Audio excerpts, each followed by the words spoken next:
Before talking about price figures, it is important to address the type of main charts used to analyze them. Line graphs. A line chart is the representation of prices over time, considering closing prices. By joining the different prices, the line that gives shape to this type of graph is formed.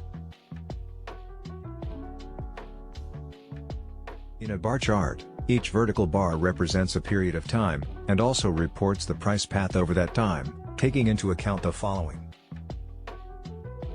Opening price, indicated with a horizontal line, to the left, starting from the vertical bar.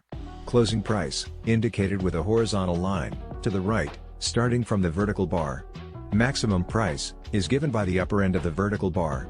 Minimum price, it is given by the lower end of the vertical bar.